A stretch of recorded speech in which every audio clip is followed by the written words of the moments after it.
गांजा दुनिया की सारी परेशानियां ठीक कर सकता है। मजाक नहीं कर रहा दोस्तों, ये सच है। पर इसका मतलब ये बिल्कुल नहीं है कि आप सभी इसका सेवन करने लगो।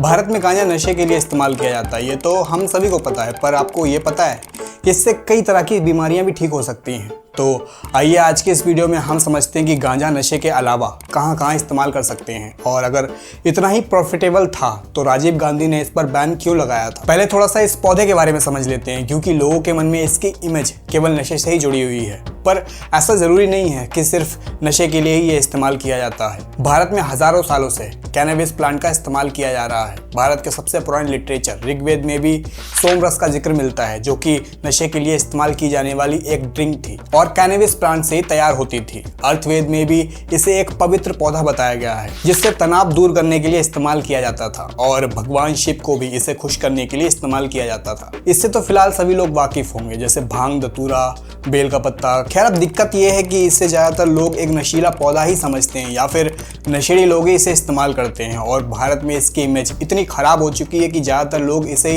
ये बोल के टाल देते हैं।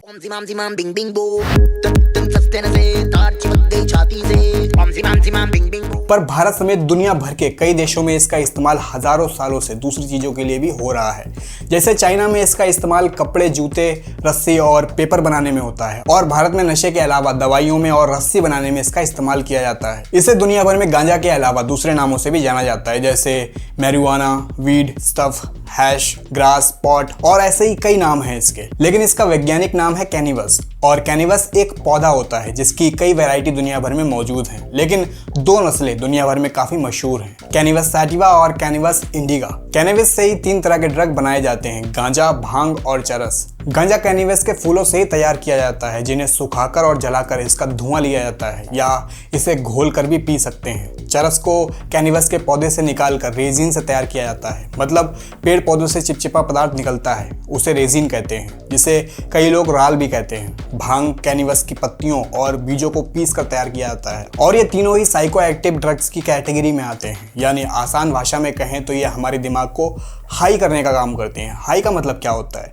कि जो इसके इस्तेमाल से नशा चढ़ता है, लेकिन जब कोई हाई होता है तो उसके शरीर में क्या हो रहा होता है। कैनबिस के प्लांट में कुछ 150 तरह के कैनबिस कैनाबिनॉइड रसायन होते हैं, जिससे 2 रसायन THC और CBD ज्यादा खास होते हैं। THC का पूरा नाम है डेल्टा 9 टेट्राहाइड्रो कैनाबिनॉइड, जो कि काफी एक्टिव रसायन होता है। कैनाबिनस के किसी भी पौधे में इसकी ही संख्या पर निर्भर करता है कि आप कितने हाई यानी नशे में हो सकते हैं।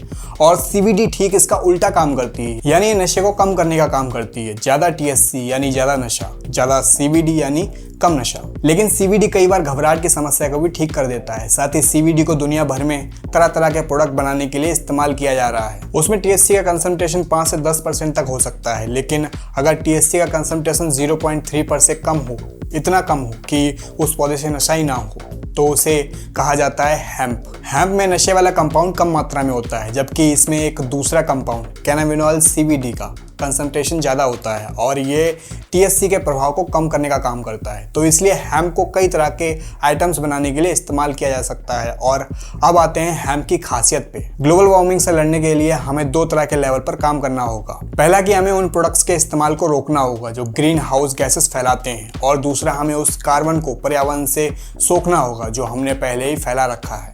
हैम्प इन दोनों में ही हमारी मदद कर सकता है। इससे जो दूसरा इम्पैक्ट है पर्यावरण से कार्बन डाइऑक्साइड सूखने का, उस पर हमारा बहुत फोकस है कि हम पेड़ लगा के पृथ्वी को बचा लेंगे। अब पेड़ लगाने से क्या होगा? ज्यादातर पेड़ लगाने के अभियान सफल नहीं होते, और सिर्फ पेड़ लगाना बेसिकली एक टाइम वेस्ट है। लेकिन हैम्प की खेती बाकी पेड़ों से अलग होती है, क्योंकि ये बहुत ही तेजी से बढ़ने वाला पौधा होता है। सिर्फ 100 दिन के अंदर ही ये 13 फीट तक बढ़ सकता है, और इसलिए ये पर्यावरण से काफी कार्बन डाइऑक्साइड सोखने में दूसरे पेड़ों से 2 गुना ज्यादा कारगर होता है। तो बेसिकली बड़े लेवल पर हैम्प की खेती करके उसके कपड़े वगैरह बनाकर हम पर्यावरण से कार्बन डाइऑक्साइड सोख कर लंबे समय के लिए उससे छुटकारा पा सकते हैं। ये जो हमारा इसकी छाल है सर, इससे सर हमारा रेशा बन सकता है। सर ये जो आप देख पा रहे होंगे, ये जो मैंने शर्ट पहन रखी है, ये भी सर भांग के कपड़े की बनी है। हैं। दूसरे पौधे के साथ ऐसा करना थोड़ा मुश्किल होता है क्योंकि हेम्प एक शॉर्ट रोटेशन क्रॉप है। आप उसको लगाकर 6 महीने बाद ही काट सकते हैं, लेकिन दूसरे पेड़ों के साथ बात अलग है। वहीं हार्डवुड प्लांट्स की 12 साल और सॉफ्टवुड प्लांट्स की 20 से 80 साल तक की रोटेशन साइकिल होती है। दुनिया भर में कॉटन के कपड़े बनते हैं और सभी को पता है कि कॉटन को उगाने में बहुत ही ज्यादा पानी लगता है और हर 1 किलो कॉटन को ग्रो करने के लिए 10,000 लीटर की जरूरत पड़ती है और 1 किलो कॉटन में बस एक टी शर्ट बनती है। वहीं दूसरी ओर 1 किलो हेम्प फाइबर बनाने के लिए लगभग 2100 लीटर पानी की ही लागत लगती है, जो कि कॉटन से बहुत ही कम है। हेम्प फाइबर को सदियों से रस्सी, बोरे और कपड़े बनाने में इस्तेमाल किया जा रहा है क्योंकि इसका फाइबर बहुत मजबूत भी होता है, साथ ही ये ब्रिडवेल भी होता है और इसमें कूलिंग प्रॉपर्टीज भी होती है, यानी ये कपड़ा गर्मियों के लिए बहुत ही अच्छा है। हेम्प से बने कपड़े कॉटन से लंबे समय तक चलते हैं। जैसे अगर आंकड़ों की बात की जाए तो कॉटन की टी शर्ट ज्यादा से ज्यादा 10 साल तक चल सकती है, वहीं हेम्प से बना कपड़ा 20 से 30 साल तक चल सकता है। आज की तारीख में 90% पेपर लकड़ी से ही बनता है और लकड़ी आती है जंगलों को काट कर। उतने ही एरिया में हेम्प से 4 गुना ज्यादा पेपर बनाया जा सकता है और जैसा कि हमने देखा है कि हेम्प एक शॉर्ट रोटेशन क्रॉप है, मतलब इसे सिर्फ कुछ ही महीने में ही पेपर बनाने के लिए काट सकते हैं। इसके अलावा हेम्प पेपर की साइकिलिंग कैपेसिटी 2 गुना ज्यादा हो जाती है, मतलब वो लकड़ी के पेपर से अच्छा रिसाइकल हो सकता है। ऐसा इसलिए भी है क्योंकि ओवरऑल उसकी क्वालिटी अच्छी होती है। वुड पेपर की तुलना में ये कई सालों तक चल सकता है बिना खराब हुए या बिना पीला पड़े। इसको currency paper, art paper, tea bags, greaseproof paper और कई तरह के पेपर बनाने के लिए यूज कर सकते हैं। इसके अलावा ये कई जगहों पर प्लास्टिक की भी जगह ले सकता है। प्लास्टिक हमारी पृथ्वी के लिए कितना खतरनाक है ये बताने की मुझे आपको जरूरत बिल्कुल नहीं है, लेकिन हेम्प से जो प्लास्टिक बनता है वो 100% बायोडिग्रेडेबल होता है, यानी उसे पूरी तरह से साइकिल किया जा सकता है। हालांकि हेम्प प्लास्टिक का एक नुकसान भी है कि वो ट्रेडिशनल प्लास्टिक के जितना लंबा नहीं चल सकता,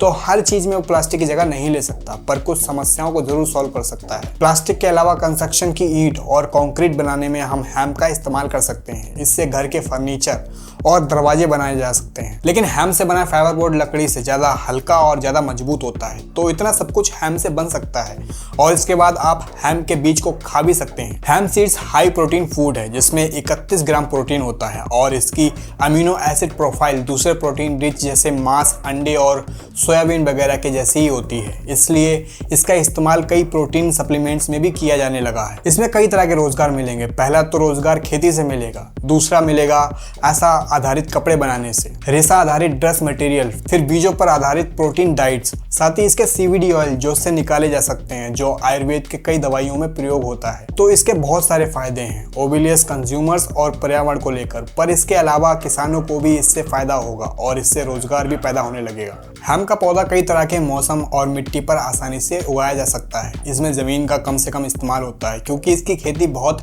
घनी होती है। इसमें पानी का भी इस्तेमाल कम होता है और इनमें पेस्टिसाइड्स की भी जरूरत नहीं पड़ेगी क्योंकि ये नेचुरली पेस्ट रेजिस्ट होते हैं। तो हेम्प की खेती सभी के लिए देखा जाए तो एक वंडरफुल सिचुएशन हो सकती है। अब ये सब कुछ सुनकर आप सोच रहे होंगे कि अगर ये इतनी अच्छी चीज है, उससे कपड़े बन सकते हैं, प्लास्टिक बन सकता है, ये सब कुछ बन सकता है, वो भी बन सकता है, तो फिर इतना ज़्यादा वो मार्केट में दिखता क्यों नहीं है। 1961 में एक international treaty single convention on narcotic drugs में कैनबिस को हाई ड्रग्स की श्रेणी में डाल दिया गया था, पर भारत अपने देश में भांग के कल्चरल और रिलीजियस इंपॉर्टेंस को देखते हुए इस ट्रीटी से असहमत था। लेकिन फिर दबाव होने से 1985 में भारत में नारकोटिक ड्रग्स और साइकोटिक्स सेल को बैन कर दिया गया। हालांकि इसके बीज और पत्तियों के इस्तेमाल को छूट दे दी गई। इसके रेगुलेशन की जिम्मेदारी राज्यों पे है और इन्हीं पत्तियों से वह भांग बनाए जाते हैं जो लोग होली वगैरह में खाते हैं। तो इस तरीके से गांजा उसका फूल होता है वो